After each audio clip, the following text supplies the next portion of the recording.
ಎಲ್ಲರಿಗೂ ನಮಸ್ಕಾರ. ನನ್ನ ಪಾಕಶಾಲೆಗೆ ನಿಮ್ಮೆಲ್ಲರಿಗೂ ಸ್ವಾಗತ. ಇವತ್ತೊಂದು ನಾನು ಮಸ್ತಾದ ಎಗ್ ಕರಿನ ತೋರಿಸ್ಕೊಡ್ತಾ ಇದ್ದೀನಿ.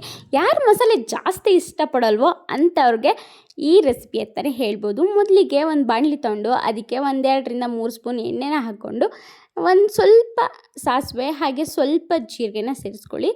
ಹಾಗೆ ಸ್ವಲ್ಪ ಬೆಳ್ಳುಳ್ಳಿ, ಕರಿಬೇವು ಸೊಪ್ಪು, ಹಾಗೆ ಚೂರು ಚಕ್ಕೆ, ಆಮೇಲೆ ಸ್ವಲ್ಪ ಶುಂಠಿ, 1 ಇಂಚಷ್ಟು ಶುಂಠಿ, ಈರುಳ್ಳಿ ಅದಕ್ಕೆ ಸ್ವಲ್ಪ ಧನಿಯಾ ಕಾಳನ್ನ ಸೇರಿಸ್ಕೋಬೇಕಾಗತ್ತೆ. ಹಾಗೆ ಒಂದು ಟೊಮೊಟೊಲಿ ಅರ್ಧ ಟೊಮೊಟೊ ನಾನು ಇಲ್ಲಿಗೆ ಹಾಕೋತಾ ಇದ್ದೀನಿ, ಇನ್ನರ್ಧ ನಾನು ರುಬ್ಬೋದಕ್ಕೆ ಹಾಕ್ಕೊತೀನಿ. ಈಗ ಸ್ವಲ್ಪ ಅಚ್ಕಾರದ ಪುಡಿ ಹಾಗೆ ಅರಿಶಿನ ಹಾಕಿ ಚೆನ್ನಾಗಿ ಬೇಯಿಸ್ಕೊಂಡು ಇದನ್ನು ಆರೋದಕ್ಕೆ ಬಿಡಿ. ಆರಿದ ನಂತರ ಒಂದು ಮಿಕ್ಸಿ ಜಾರಿಗೆ ಹಾಕ್ಕೊಂಡು ಇದನ್ನು ನಾವು ರುಬ್ಕೊಂಡು ಸೈಡಿಗೆ ಎತ್ತಿಟ್ಕೊಳ್ಳೋಣ. ಈಗ ಅದೇ ಪ್ಯಾನಿಗೆ ಇನ್ನೊಂದು ಸ್ವಲ್ಪ ಎಣ್ಣೆನ ಹಾಕ್ಕೊಂಡು ಕರಿಬೇವು ಸೊಪ್ಪನ್ನ ಹಾಕ್ಕೋತಾ ಇದ್ದೀನಿ.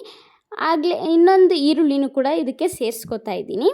ಇದನ್ನೆಲ್ಲ ಚೆನ್ನಾಗಿ ಫ್ರೈ ಆದಮೇಲೆ ಸ್ವಲ್ಪ ಉಪ್ಪು ಹಾಗೆ ಟೊಮೊಟೊನ ಸೇರಿಸ್ಕೊಂಡು ಇನ್ನು ಅರ್ಧ ಟೊಮೊಟೊ ಇತ್ತಲ್ಲ ಅದನ್ನು ಇಲ್ಲಿಗೆ ಒಗ್ಗರಣೆಗೆ ಸೇರಿಸ್ಕೊಂಡು ಚೆನ್ನಾಗಿ ಬೇಯಿಸ್ಕೊಂಡ ನಂತರ ಆಮೇಲೆ ರುಬ್ಬಿಟ್ಕೊಂಡಿರೋ ಮಸಾಲೆನ ಹಾಕ್ಕೊಂಡು ಚೆನ್ನಾಗಿ ಫ್ರೈ ಮಾಡ್ಕೋಬೇಕು. ಹಸಿ ವಾಸನೆ ಎಲ್ಲ ಚೆನ್ನಾಗಿ ಹೋದಷ್ಟು ಫ್ರೈ ತುಂಬಾ ಚೆನ್ನಾಗಿ ಬರುತ್ತೆ.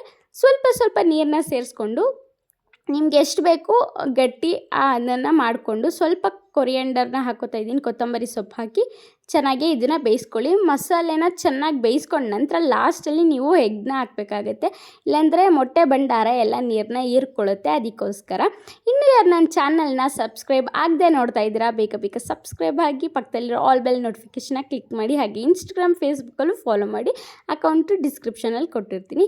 ಈಗ ಲಾಸ್ಟಲ್ಲಿ ಎಗ್ ಹಾಕ್ಕೊಂಡು ಚೆನ್ನಾಗಿ ಮಿಕ್ಸ್ ಮಾಡಿಕೊಂಡ್ರೆ ಇದು ರೆಡಿ ಆಗುತ್ತೆ.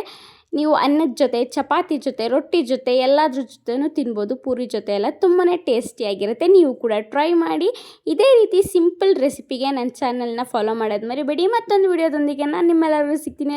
ಎಲ್ಲರಿಗೂ ಟೇಕ್ ಕೇರ್.